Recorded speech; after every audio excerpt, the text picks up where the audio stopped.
जब दो या दो से ज्यादा डायरेक्शन एक साथ काम करती है तो उनका इफेक्ट अलग अलग देखने की जगह वेक्टर से समझाया जा सकता है और इसी को कहा जाता है addition of vector. Hello student, welcome to फ्यूक्यू एजुकेशन। मैं हूं आपका अमूल सर और आज हम पढ़ने वाले क्लास 11 का चैप्टर 3 और उसका एक बहुत ही इंपॉर्टेंट टॉपिक आज हम डिस्कस करेंगे और वो है addition of vector. Student, previous video में हमने देखा था कि वेक्टर क्या होता है, उसकी प्रॉपर्टीज क्या होती है, उसको रिप्रेजेंट कैसे किया जाता है, ठीक है।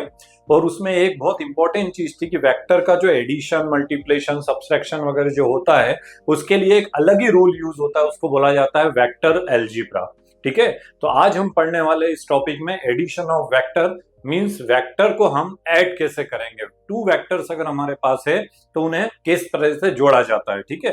तो वेक्टर का एडिशन पढ़ रहे हैं स्टूडेंट। सबसे पहले हम देखते हैं कि अगर दो वेक्टर्स है, ठीक है ना, तो वेक्टर में सबसे इंपॉर्टेंट चीज क्या होती है, magnitude as well as direction. तो डायरेक्शन का रोल बहुत इंपॉर्टेंट होता है। तो जैसे फॉर एग्जांपल कि when two vector are acting in same direction, अगर आप सपोज करिए कि दो वेक्टर है, ये ए वेक्टर हो गया और ये बी वेक्टर हो गया, vector A and vector B, ठीक है ना। तो दो वेक्टर अगर एक ही डायरेक्शन में जा रहे हैं, ठीक है, तो अगर हमें इसका रिजल्टेंट चाहिए, रिजल्टेंट मतलब आपको समझ में आ गया ना। जैसे फॉर एग्जांपल अपन स्केलर की बात करें तो 2 + 2 = 4 होता है। तो जो आंसर आ रहा है 4 इज कॉल्ड रिजल्टेंट वेक्टर। तो आज की क्लास में जहां हम रिजल्टेंट बोलेंगे मींस उसका आंसर टोटल, ठीक है ना। तो ए और बी दो वेक्टर्स अगर सेम डायरेक्शन में जा रहे हैं तो जो रिजल्टेंट वेक्टर होता है आर, ठीक है।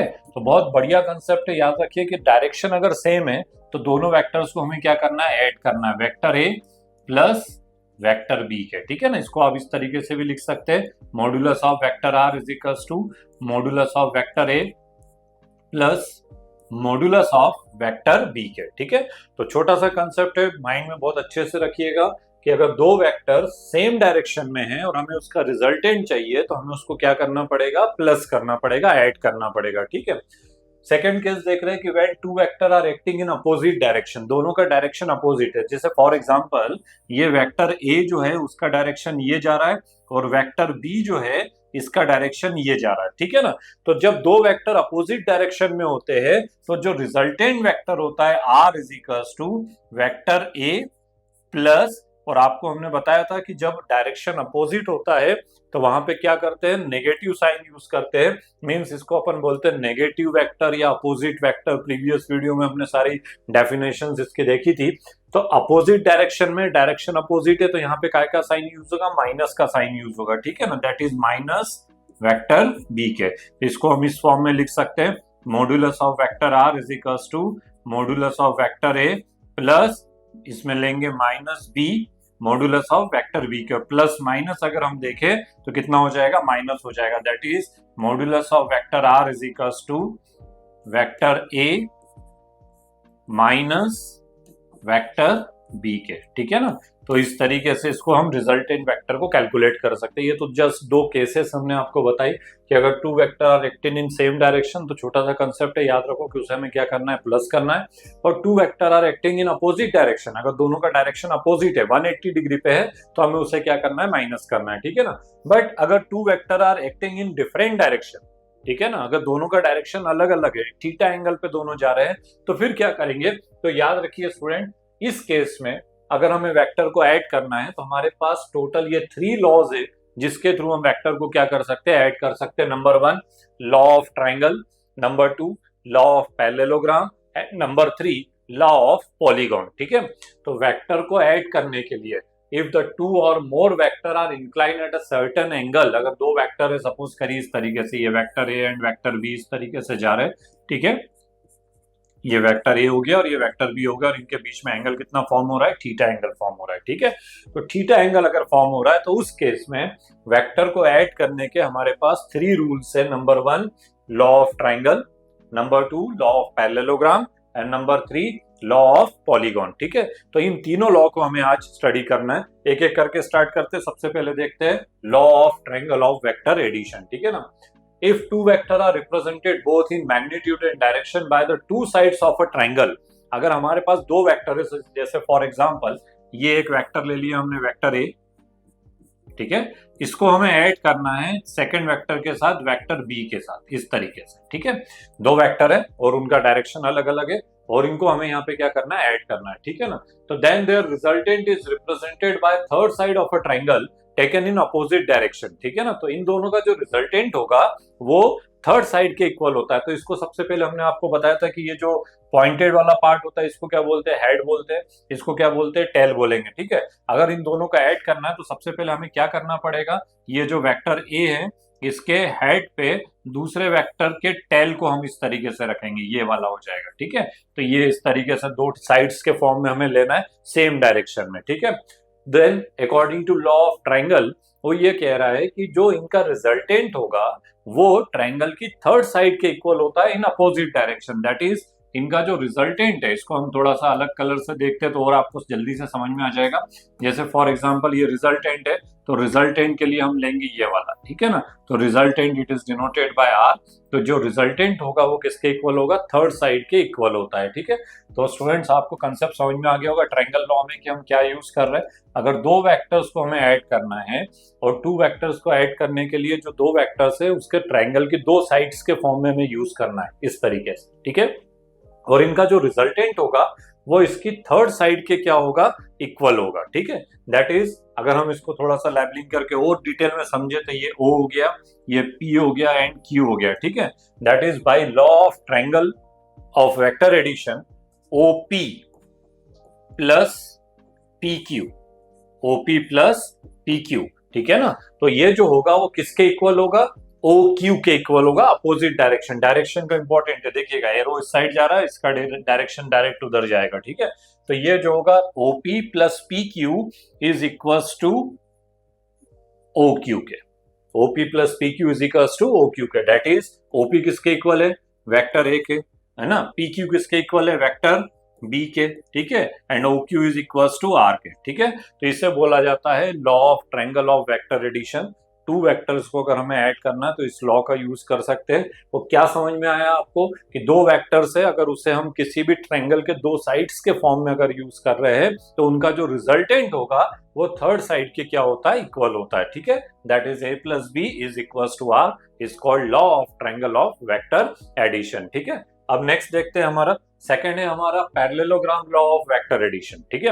अब parallelogram law of vector addition क्या कहता है कि if two vector are represented both in magnitude and direction by the adjacent side of a parallelogram, ठीक है। अगर हमारे पास दो वेक्टर्स है तो हमें उसे पैरेललोग्राम की दो साइड्स के फॉर्म में यूज करना है, ठीक है। तो कैसे यूज करेंगे, जैसे फॉर एग्जांपल हमारे पास ये वेक्टर A है, ठीक है, और हमें उसमें प्लस करना है किसको, वेक्टर B को, इस तरीके से, ठीक है। तो इस बार हमें इसको पैरेललोग्राम की टू साइड्स के फॉर्म में हमें यूज करना है, ठीक है ना। तो आप देखेंगे स्टूडेंट्स की सबसे पहले हम देखते हैं यहाँ पे कि ये एक साइड वेक्टर A ले लिया हमने, ठीक है, और दूसरा वाला जो वेक्टर था वो ये वाला ले लिया, ये वेक्टर B हो गया, ठीक है। दोनों के टेल्स को हमने यहाँ पे ज्वाइन कर लिया, ठीक है। पैरेललोग्राम की प्रॉपर्टीज आपको मालूम है कि जो अपोजिट साइड्स होती है वो इक्वल होती है एंड पैरेलल होती है, ठीक है। तो हम क्या करते हैं, इसके अपोजिट साइड्स को भी ड्रॉ कर लेते हैं। इसके अपोजिट साइड जो होगी वो ये वाली होगी, ठीक है ना, इसका डायरेक्शन कुछ इस तरीके से होगा, और A का जो अपोजिट साइड्स होगी वो इस तरीके से होगी, ठीक है। तो आप देख रहे हो यहाँ पे कि एक पैरेललोग्राम ड्रॉ हो गया, ठीक है। इसको अपन लेबलिंग भी कर सकते हैं, ये हो गया OPQS, ठीक है ना। तो ये एक पैरेललोग्राम लॉ हो गया। और आप देखते हो पैरेललोग्राम की प्रॉपर्टी होती है कि अपोजिट साइड्स जो रहती है वो कैसी रहती है, इक्वल रहती है। तो अगर ये वेक्टर A है तो ये भी किसके इक्वल होगा, वेक्टर A के, और ये B है तो ये भी किसके इक्वल होगा, B के इक्वल होगा, ठीक है ना। स्टेप समझ में आ गया, ठीक है।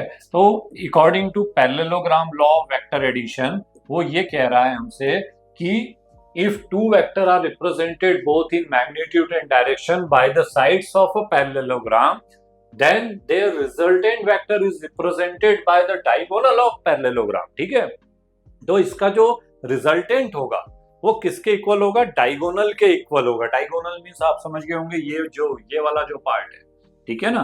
तो ये जो होगा ये किसको रिप्रेजेंट करेगा, रिजल्टेंट वेक्टर को रिप्रेजेंट करेगा, ठीक है। तो डायग्राम से आपको बहुत अच्छे से कंसेप्ट समझ में आ गया होगा कि दो वेक्टर से A और B, अगर हमें उसे पैरेललोग्राम लॉ से हमें ऐड करना है तो हम इस तरीके से उसको दो साइड्स के फॉर्म में हम यूज कर सकते हैं।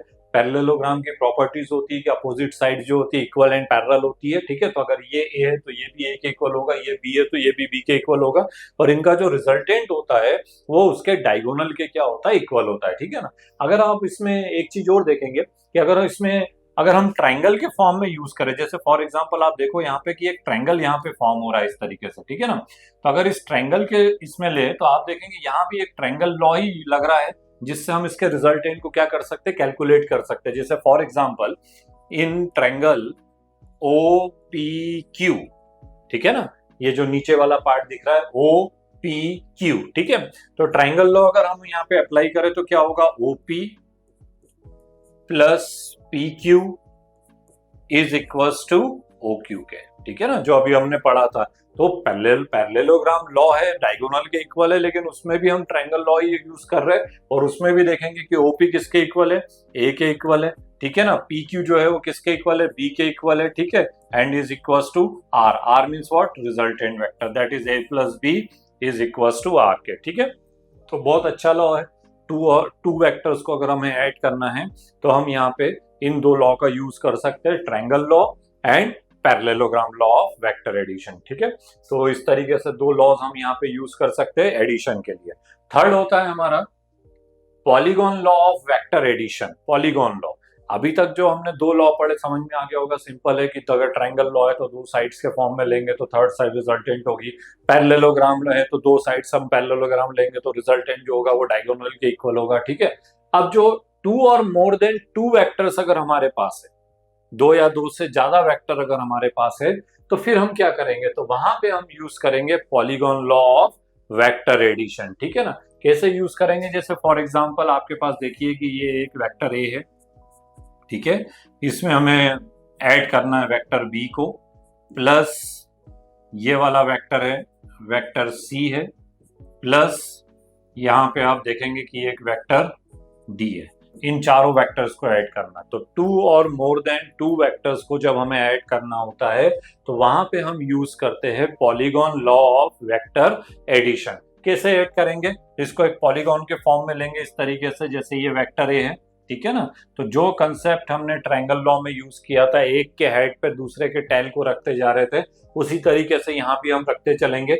ये ए वेक्टर है, इसके हेड पे बी के टेल को रखेंगे, ठीक है ना। तो ये सेकंड हो जाएगा, बी का टेल इस तरीके से हो जाएगा, ये हो गया वेक्टर बी हो गया, ठीक है। देन सी का जो टेल है वो इसके हेड पे आएगा, तो ये इस तरीके से हो जाएगा, ये वाला ये हो जाएगा वेक्टर सी हो जाएगा, और लास्ट वाला जो होगा वो हो जाएगा वेक्टर डी के हो जाएगा, ठीक है। तो आप देख रहे हो इस तरीके से हमने यहाँ पे सारे जो वेक्टर्स है उसको एक सीक्वेंस में अरेंज कर दिया, ठीक है। तो according to polygon law of vector addition क्या कह रहा है, if a number of vector can represented in magnitude and direction by the sides of a parallelogram taken in the same order, जैसा हमने अभी डायग्राम में आप देख रहे हो इस तरीके से अरेंज किया, एक ही ऑर्डर में उसको अरेंज करना है, ठीक है। Then the resultant is represented by the closing side of the polygon taken in opposite direction। तो इनका जो रिजल्टेंट होगा वो किसके इक्वल होगा, क्लोजिंग साइड्स के इक्वल होता है, ठीक है। क्लोजिंग साइड मतलब ये वाला जो लास्ट वाला साइड है ये वाला, ठीक है। तो इसके क्लोजिंग साइड के क्या होगा, इक्वल होगा इस तरीके से। तो रिजल्टेंट जो होगा वो इसके क्लोजिंग साइड के क्या होता है, इक्वल होता है, ठीक है।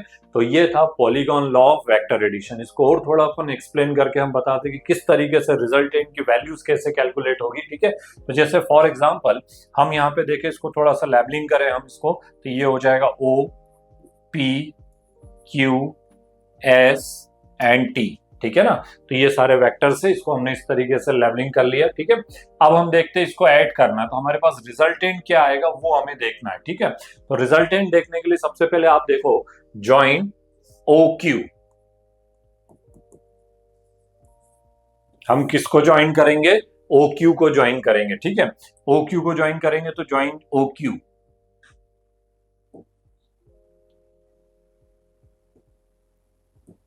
ठीक है। ये देखिए इस तरीके से हमने इस OQ को ज्वाइन कर दिया, ठीक है। अब जब ज्वाइन OQ करेंगे तो आप देख रहे हो यहाँ पे एक ट्रायंगल बन रहा है, कौन सा ट्रायंगल है, इन ट्रायंगल OPQ, OPQ, ठीक है। OPQ में तो ट्रायंगल लॉ यूज करेंगे, आपको दिख रहा है यहाँ पे, अभी हमने देखा था ट्रायंगल लॉ यूज करेंगे तो OP plus P Q is equals to O Q के। OP plus P Q is equals to O Q. ये ओपी हो गया, ये पी क्यू हो गया, और इनका जो रिजल्टेंट है हमने थर्ड साइड के इक्वल बोला था ट्रायंगल में, तो ये रिजल्टेंट इसके इक्वल हो जाएगा। ठीक है, तो ओपी जो है is equals to vector A, P Q जो है वो वेक्टर बी के इक्वल है, is equals to O Q के। ठीक है, इक्वेशन नंबर फर्स्ट। तो हमारे पास ओ क्यू की वैल्यू गिवन हो गई। ये जो ओ क्यू था ये किसके इक्वल हो गया? Vector A plus vector B के। ठीक है ना, तो इस तरीके से सबसे पहले हमने ओ क्यू का वैल्यू कैलकुलेट किया ए प्लस बी के। ठीक है, अब फिर से एक काम करते हैं, इसमें ज्वाइन ओ एस, ओ से एस को ज्वाइन करते हैं। ये देखो, ये इस तरीके से हमने ज्वाइन किया ओ से एस को। तो जैसे ज्वाइन ओ एस आप करोगे तो आपको देखोगे कि यहाँ पे एक ट्रायंगल हमें मिलेगा ओ क्यू एस। ठीक है, तो आप देखेंगे यहाँ पे ओ क्यू एस एक ट्रायंगल मिल रहा है। ठीक है, डायग्राम पे ध्यान रखिएगा, ओ क्यू एस। ठीक है, फिर एक ट्रायंगल मिल गया। ट्रायंगल क्या बोलता है? ट्रायंगल लॉ क्या बोलता है कि दो साइड्स का जो सम होता है वो थर्ड साइड के क्या होगा? इक्वल होगा। ठीक है, तो हम फिर से यहाँ पे ट्रायंगल लॉ यूज करेंगे, O Q plus Q S is equals to O S. O Q plus Q S is equals to O S के। ठीक है ना, ओ क्यू की वैल्यू इक्वेशन फर्स्ट में हमने कैलकुलेट करके रखी हुई है। कितनी कैलकुलेट की है? A plus B. O Q की वैल्यू कितनी है? A plus B. Q S, ठीक है ना, आप देख रहे हो डायग्राम में, क्यू एस का वैल्यू किसके इक्वल है? सी के इक्वल है। ठीक है, तो क्यू एस की वैल्यू सी के इक्वल हो जाएगी, is equals to O S के। Equation number second. स्टेप समझ में आ गया होगा आपको। तो इस तरीके से हमने OS की वैल्यू को कैलकुलेट किया, और OS हमारे पास कितना आ गया student? A plus B plus C के। ठीक है ना, vector A plus vector B plus vector C के। ठीक है, अब आप देख रहे हो हमारे पास एक लास्ट ट्रायंगल यहाँ पे रह रहा है, और वो है इन ट्रायंगल OST। OST, ठीक है ना, लास्ट वाला जो ट्रायंगल आपको दिख रहा है OST। ठीक है, अब यहां भी हम ट्रायंगल लॉ यूज करेंगे। ट्रायंगल लॉ क्या होगा? OS plus ST is equals to OT के। ठीक है ना, OS और ST का सम जो है किसके इक्वल होगा? OT के। ठीक है, OS की वैल्यू इक्वेशन नंबर सेकंड में हमने यहाँ पे कैलकुलेट की हुई है, दिख रहा है आपको। OS की वैल्यू कितनी है?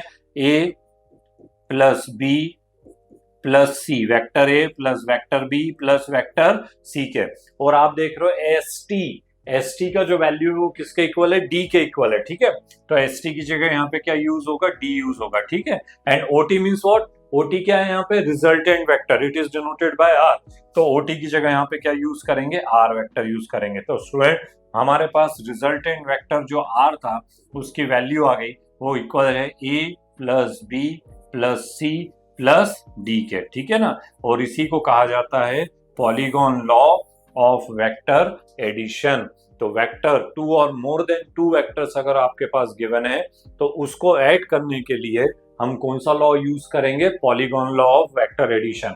किस तरीके से यूज करना है आपके सामने कंसेप्ट समझ में आ गया होगा। इसमें टू और मोर देन जितने भी वेक्टर्स है उन्हें ऐड करते जाइए सेम ऑर्डर में, और जो क्लोजिंग साइड होगी वो उसके रिजल्टेंट को क्या करेगी? रिप्रेजेंट करेगी। ठीक है, तो स्टूडेंट आपने देखा यहाँ पे कि वेक्टर को ऐड करने के हमारे पास 3 लॉज है।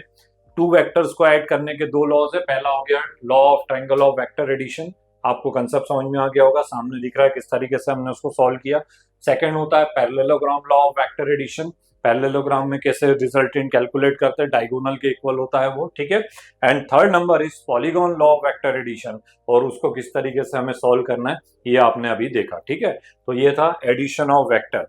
ठीक है, अब हमें रिजल्टेंट वेक्टर को कैलकुलेट करना है। रिजल्टेंट वेक्टर अगर 2 वेक्टर्स है और 2 vector are act in different direction, जैसे फॉर एग्जांपल आप यहाँ डायग्राम में देख रहे हैं कि ये जैसे एक वेक्टर ये है ए वेक्टर, और सेकंड वेक्टर हम ले लेते हैं यहाँ पे इस तरीके से, कुछ ये वाला वेक्टर है, ये वेक्टर बी है। ठीक है, an angle between vector A and vector B is equal to theta.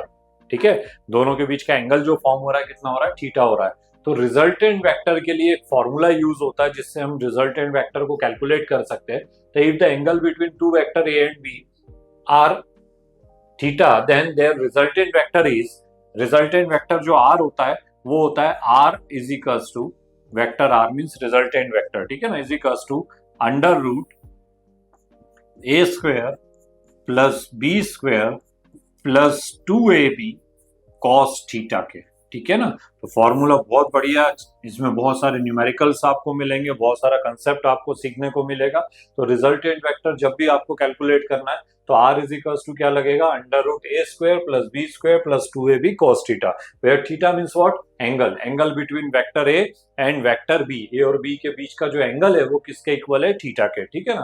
तो आप इस डायग्राम में देख रहे हो कि ये वेक्टर ए था ओपी एंड ओक्यू जो है वो वेक्टर बी के फॉर्म में, और इसको हमने parallelogram law of vector addition से सॉल्व किया है। तो आप देख रहे हो कि जो आर है वो आर क्या रिप्रेजेंट कर रहा है, रिजल्टेंट वेक्टर को, जो डायगोनल होता है वो रिजल्टेंट को रिप्रेजेंट करता है, ठीक है ना। ये जो थीटा आप देख रहे हो, थीटा मींस व्हाट, थीटा जो है angle between vector A and vector B, vector A और वेक्टर बी के बीच का एंगल है थीटा, ठीक है। एक एंगल और यहाँ पे आप देख रहे हो कि angle between vector A and resultant R, ये वाला जो एंगल है ये वाला, ठीक है, it is denoted by beta. इसको हम कैसे रिप्रेजेंट करेंगे, बीटा से भी रिप्रेजेंट कर सकते हैं, इसको अल्फा से भी रिप्रेजेंट किया हुआ है, ठीक है ना। तो इसको जैसे for example it is denoted by alpha, ठीक है, अल्फा से ले लेते, डायरेक्शन है कुछ भी ले सकते हैं, इसको it is denoted by alpha. तो let R makes an angle alpha with vector A, ठीक है ना।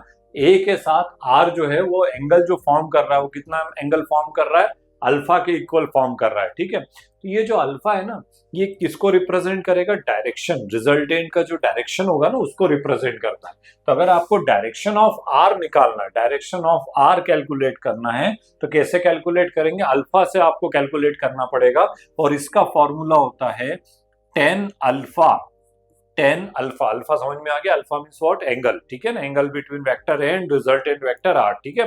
तो tan alpha is equals to होता है B sine theta, B sine theta upon, ठीक है, A plus B cos theta, A plus B cos theta, ठीक है ना, B sine theta upon A plus B cos theta के। तो ये होता है रिजल्टेंट ऑफ वेक्टर आर का डायरेक्शन अगर हमें कैलकुलेट करना है, तो tan alpha is equals to B sine theta upon A plus B cos theta, where theta means what, angle, angle between vector A and vector B के, और ए और B क्या है यहाँ पे, ये वेक्टर को रिप्रेजेंट कर रही है, ये वेक्टर है और बी वेक्टर है, ठीक है।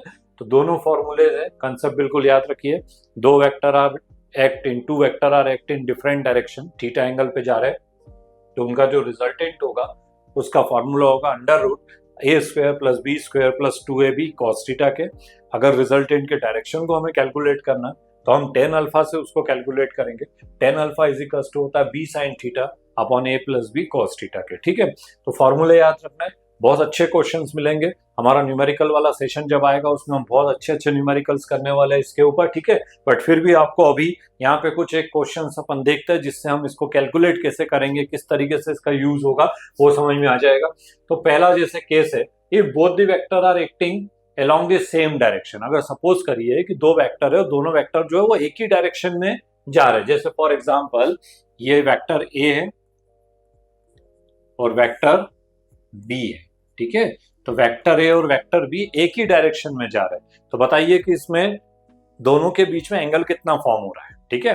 तो आप ये समझ में आ गया होगा कि दो लाइंस है, दोनों लाइंस पैरेलल है, ज्वाइन नहीं हो रही है, और जब लाइन ज्वाइन नहीं हो रही है इसका मतलब है कि इसमें जो एंगल फॉर्म हो रहा है is theta is equals to 0 degree, theta की वैल्यू यहाँ कितनी है, 0 डिग्री के, ठीक है। तो स्टूडेंट्स हमारे पास फॉर्मूला क्या था, resultant vector R is equals to क्या फॉर्मूला है, under root A square plus B square plus 2ab cos theta, ठीक है ना, ये हमारे पास फॉर्मूला था। तो अगर हम इसको हम कैलकुलेट करें तो थीटा की जगह क्या लिखेंगे, 0 रखेंगे, cos 0 की अगर हम वैल्यू कैलकुलेट करेंगे तो cos 0 कितना होता है, 1 होता है, ठीक है ना। तो यहाँ पे थीटा की जगह 0 रखा तो cos 0 इज इक्वल्स टू 1 हो गया, तो ये 1 हो गया, तो हमारे पास क्या रिमेनिंग रहेगा, A square plus B square plus 2ab के, ठीक है ना, रिजल्टेंट वेक्टर आर की वैल्यू आ गई, ठीक है।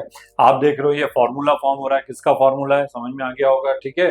क्या का फॉर्मूला है, A square plus B square plus 2ab, A plus B whole square का फॉर्मूला है। तो रिजल्टेंट वेक्टर आर की वैल्यू अगर हम कैलकुलेट करें तो ये हो जाएगा under root A plus B का होल स्क्वायर, स्क्वायर से रूट क्या हो गया, कैंसिल हो जाएगा, तो हमारे पास क्या रिमेनिंग रहेगा, r is equals to a plus B के। ठीक है, और यही स्टेप हमने आपको जब ये आज का वीडियो हमने स्टार्ट किया था तो पहली चीज यही बताई थी कि if two vector are act in same direction, तो अगर हमें उसका रिजल्टेंट कैलकुलेट करना है तो हमें दोनों को क्या करना पड़ेगा, ऐड करना पड़ेगा। तो वो यहीं से हमने कैलकुलेट किया था r is equals to a plus B के। ठीक है, तो अगर दो वेक्टर अगर सेम डायरेक्शन में, छोटी सी चीज है, वेक्टर में बिल्कुल कंफ्यूजन मत रखना अपने माइंड में, हर जगह हमें वेक्टर यूज करना है। ठीक है, कहीं भी वेक्टर अगर सेम डायरेक्शन में जा रहा है और हमें आपको रिजल्टेंट कैलकुलेट करना है तो हमें उसको क्या करना पड़ेगा, प्लस करना पड़ेगा। तो that is r is equals to हो जाएगा a प्लस बी के। ठीक है, डायरेक्शन निकालना है तो डायरेक्शन का फॉर्मूला भी हमारे पास था, tan alpha is equals to, ठीक है ना, अभी हमने कैलकुलेट किया था, तो tan alpha is equals to होता है b sine theta upon a plus b cos theta. ठीक है, b sine theta upon a plus B cos theta के। ठीक है ना, ये किसको रिप्रेजेंट करेगा, ये डायरेक्शन ऑफ रिजल्टेंट r को रिप्रेजेंट करेगा। ठीक है, यहाँ पे भी अगर हम जीरो रखें तो स्टूडेंट आप जानते हो कॉस जीरो की वैल्यू 1 होती है बट साइन जीरो 0 हो जाएगा। ठीक है, तो आपको मालूम है कि अगर यहाँ पे थीटा की वैल्यू 0 पुट करेंगे तो साइन 0 जो होता है वो किसके इक्वल होता है, 0 के इक्वल होगा। तो अगर ये वैल्यू 0 हो गई तो पूरा टर्म्स जो है वो क्या हो जाएगा, 0 के इक्वल हो जाएगा।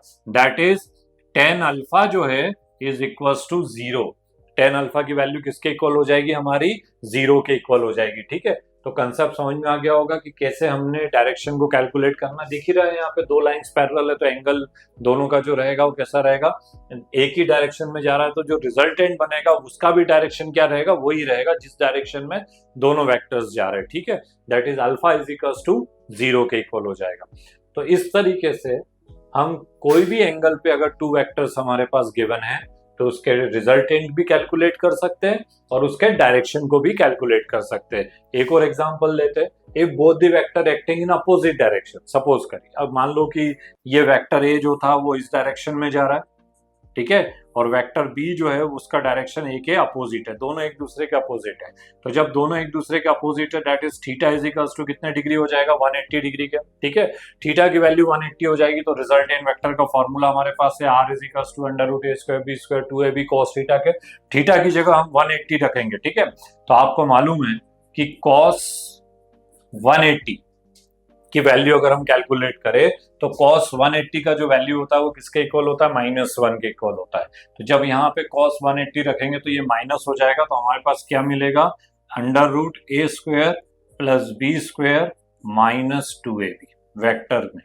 ठीक है, ये सारे वेक्टर क्वांटिटीज है। ठीक है, और ये आप देख रहे हो कि ये काय का फॉर्मूला है, a square plus b square minus 2ab, ये जो है ये किसका फॉर्मूला है, a minus b whole square का। ठीक है, that is resultant vector r is equals to हो जाएगा under root a minus b whole square, square से रूट कैंसिल हो जाएगा, that is resultant vector r is equals to a minus b के। Resultant vector जो रहेगा वो equal हो जाएगा किसके, r is equals to a minus b के। ठीक है, तो इस तरीके से if two vector are act in opposite direction, दोनों का डायरेक्शन अपोजिट है, ठीक है ना, तो हमें क्या करना है, उसको माइनस करना है। Two vector are act in same direction, एक ही डायरेक्शन में जा रहा है, तो हमें क्या करना है, उसको प्लस करना है। ठीक है, तो अलग अलग केसेस में आप इसको कैलकुलेट कर सकते हैं। केस नंबर 3 हमारे पास है कि both the vector are perpendicular to each other. ठीक है ना, दैट इज थीटा की वैल्यू जो होगी हमारे पास कितने डिग्री होगी, 90 degree. Theta is equals to 90 degree. ठीक है, दो वेक्टर्स है वो इस तरीके से जा रहा है, ये वेक्टर ए ये वाला है और ये वेक्टर बी है। ठीक है, और angle between vector A and vector B is equals to 90 degree. ठीक है, तो रिजल्टेंट वेक्टर हमें कैलकुलेट करना है। ठीक है, तो resultant vector r is equals to क्या हो जाएगा, under root a square plus b square plus 2ab cos और क्या आएगा 90। ठीक है ना, cos 90, और आप भी जानते हैं cos 90 की वैल्यू जो रहेगी 0 के इक्वल हो जाएगी, that is r is equals to हो जाएगा under root a square plus b square. ठीक है, स्क्वायर से रूट कैंसिल नहीं करना है, ये ऐसे ही रहेगा। तो वेक्टर r, रिजल्टेंट वेक्टर जो रहेगा r is equals to under root a square plus b square के। ठीक है, तो इस तरीके से हम रिजल्टेंट वेक्टर को कैलकुलेट कर सकते हैं। ठीक है, तो हमारे पास वेक्टर को ऐड करने के टोटल कितने लॉस थे, 3 लॉस थे, triangle law of vector addition, parallelogram law of vector addition and polygon law of vector addition. और रिजल्टेंट वेक्टर जो हम निकाल रहे हैं उसको हमें कैसे कैलकुलेट करना है वो भी हमने देख लिया, r is equals to under root A square plus B square plus 2ab cos theta के। ठीक है, वेक्टर की और अगर हम बात करें एडिशन ऑफ वेक्टर की तो उसकी कुछ प्रॉपर्टीज भी होती है जो हमने पहले भी पढ़ी हुई है छोटी क्लासेस में, और वही प्रॉपर्टीज यहाँ भी हम यूज करते हैं। प्रॉपर्टी ऑफ वेक्टर एडिशन, तो दो प्रॉपर्टीज है जो वेक्टर में हम यहाँ पे यूज करते हैं। पहला होता है कम्यूटेटिव लॉ, ठीक है ना। कम्यूटेटिव लॉ आपने मैथ्स में पढ़ा हुआ है कि a प्लस बी, ठीक है ना, इज इक्वल्स टू होता है b प्लस ए के। तो वेक्टर एडिशन में कम्यूटेटिव लॉ जो है वो भी यूज होता है, a प्लस बी जो होता है इज इक्वल होता है किसके, b प्लस ए के। तो बहुत अच्छे कंसेप्ट न्यूमेरिकल्स इसमें मिलेंगे, a plus B is equals to b plus A के। और दूसरा होता है एसोसिएटिव लॉ। एसोसिएटिव लॉ जो रहता है वो होता है a plus B plus C is equals to a plus b plus C के। ठीक है, तो इस तरीके से ये जो सेकंड वाला होता है इसको बोला जाता है associative law of vector addition. ठीक है, तो जो वेक्टर का एडिशन होता है वो ये दोनों लॉस को क्या करता है, फॉलो करता है। पहला होता है कम्यूटेटिव लॉ एंड सेकंड होता है associative law. a plus B is equals to b plus A, और सेकंड हो जाएगा a plus B plus C is equals to a plus B plus C के। ठीक है, तो ये दोनों लॉस को थोड़ा सा याद रखिएगा। ठीक है, नेक्स्ट हमारे पास बहुत अच्छे न्यूमेरिकल्स इस पे आपको मिलेंगे करने के लिए। जैसे फॉर एग्जांपल एक छोटा सा एग्जांपल लेते हैं, two forces of 4 newton and 3 newton are acting at the right angle to each other, find their resultant and direction. ठीक है ना, तो बड़ा अच्छा कंसेप्ट है, छोटा सा है। टू फोर्सेस है तो फोर्स कौन सी क्वांटिटी है, वेक्टर क्वांटिटी है, वेक्टर है तो उसमें डायरेक्शन भी होगा। ठीक है, उसकी वैल्यूज हमारे पास गिवन है 4 newton and 3 Newton. That is, अगर हम इसको ऐसा भी लिख सकते हैं कि वेक्टर ए की जो वैल्यू है वो 4 न्यूटन के इक्वल है एंड वेक्टर बी जो है वो इक्वल है किसके, 3 न्यूटन के। दोनों की वैल्यूज हमारे पास गिवन है, हमें रिजल्टेंट फाइंड करना है। ठीक है, तो रिजल्टेंट फाइंड करना है तो अभी हमारे पास फॉर्मूला था, हमने कैलकुलेट किया रिजल्टेंट वेक्टर का। r इज इक्वल टू क्या होता है, under root A square plus B square plus 2ab cos theta. ठीक है, तो ये हमारे पास फॉर्मूला है। ठीक है, तो रिजल्टेंट वेक्टर में वैल्यू पुट करेंगे। कैसे जा रहे हैं दोनों vector, right angle. Right angle means theta की वैल्यू हमारे पास गिवन है कितने डिग्री है, 90 डिग्री के। Theta is equals to 90 degree. ठीक है, तो वैल्यू पुट करेंगे यहाँ पे 4 square plus 3 square plus 2 into 4 into 3 into cos 90। ठीक है, और आपको मालूम है कि cos 90 जो होता है वो 0 के इक्वल होगा। दैट इज ये जो टोटल वैल्यू जो है वो किसके इक्वल हो जाएगी, 0 के इक्वल हो जाएगी।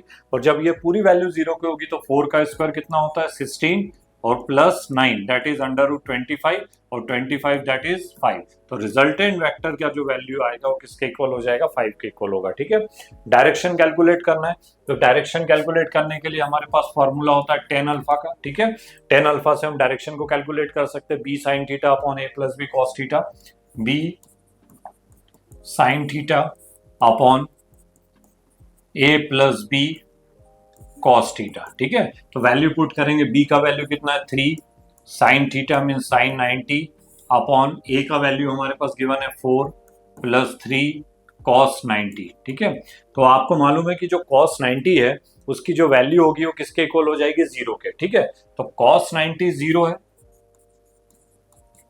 और sin 90 की बात करें तो sin 90 जो होता है इक्वल होता है किसके, 1 के इक्वल होता है।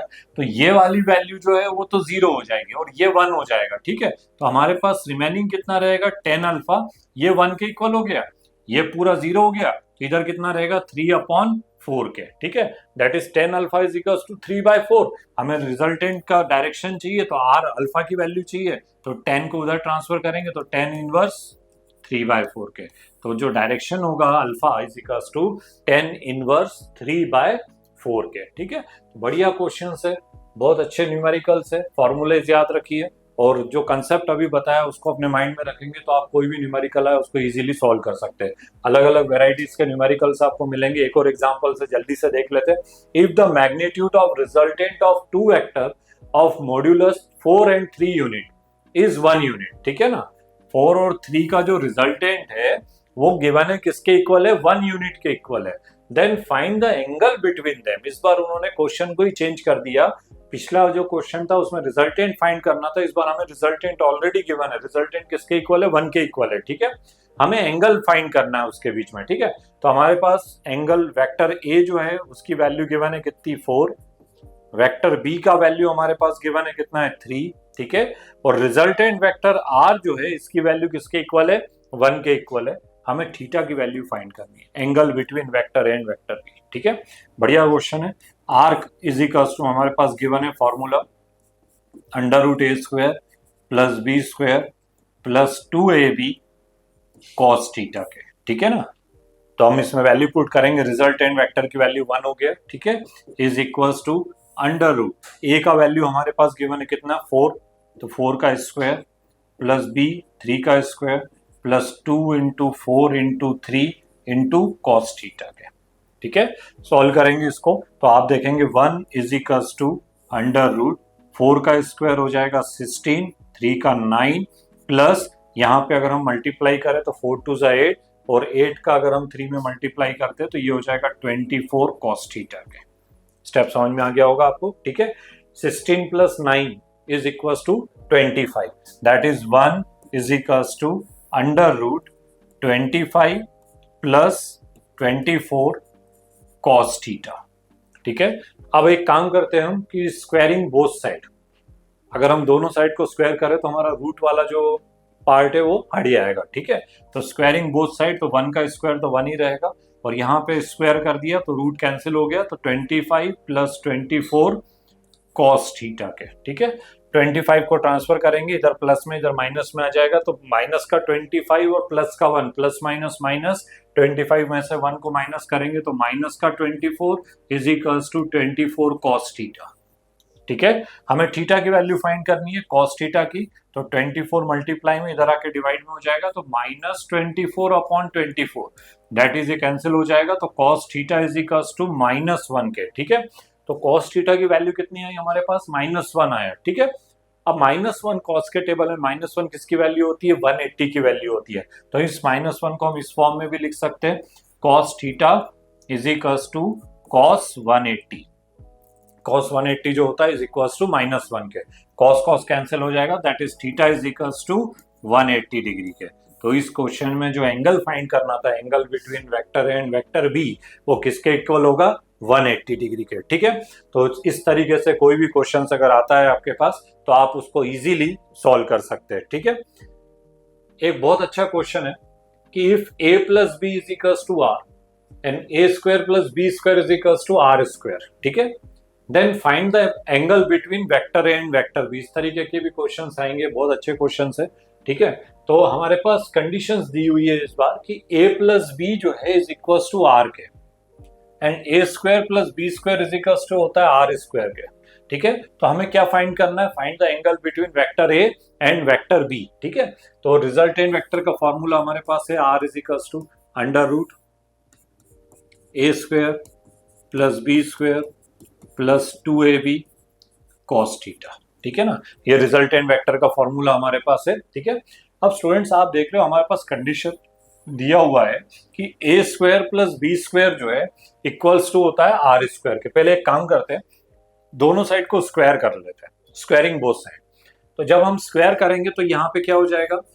r² is equals to, root cancel हो जाएगा, तो यहाँ पे क्या रहेगा?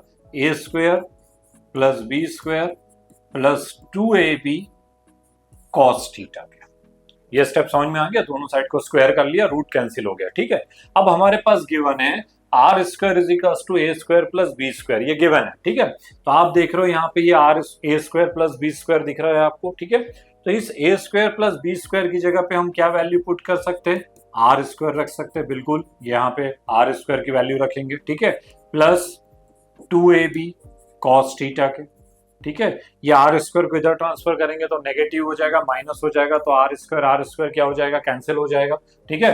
That is 2a.b is equals to 2ab cos theta, 2ab cos theta is equals to 0 के। r² से r² कैंसिल हो जाएगा तो इज इक्वल्स टू 0 के, ठीक है। यहाँ पे 2ab मल्टीप्लाई में, इसको अगर हम इधर ट्रांसफर करें 0 के अपॉन में जाएगा, दैट इज ऑल वैल्यूज जो है वो किसके इक्वल हो जाएगी, जीरो के, तो cos theta is equals to zero. ठीक है, पर आपको मालूम है कि जो जीरो होता है वो किसके इक्वल होता है, 90 के इक्वल होता है। थीटा इज इक्वल्स टू 90, तो जीरो को हम क्या लिख सकते हैं, cos theta is equals to cos 90, that is theta is equals to कितने डिग्री का आएगा, 90 डिग्री के। थीटा जो रहेगा इज इक्वल्स टू 90 डिग्री। ठीक है, तो इस तरीके से डिफरेंट टाइप के क्वेश्चंस आपको एडिशन ऑफ वेक्टर में देखने को मिलेंगे। ये जस्ट कुछ एग्जांपल्स थे जिससे आपको कंसेप्ट समझ में आ गया होगा कि किस तरीके से क्वेश्चंस आएंगे और उसको आपको कैसे सॉल्व करना है। ठीक है, तो ये था हमारा एडिशन ऑफ वेक्टर। तो स्टूडेंट्स, चाहे मैकेनिक्स हो या daily life situation, resultant vector ही हमेशा असली इफेक्ट को रिप्रेजेंट करता है। तो हमारा आज का वीडियो आपको कैसा लगा, प्लीज हमारे कमेंट्स बॉक्स में जरूर लिखिएगा और हमारे इस चैनल को लाइक, शेयर और सब्सक्राइब जरूर करिएगा। मिलते हैं अगले वीडियो में। Thank you.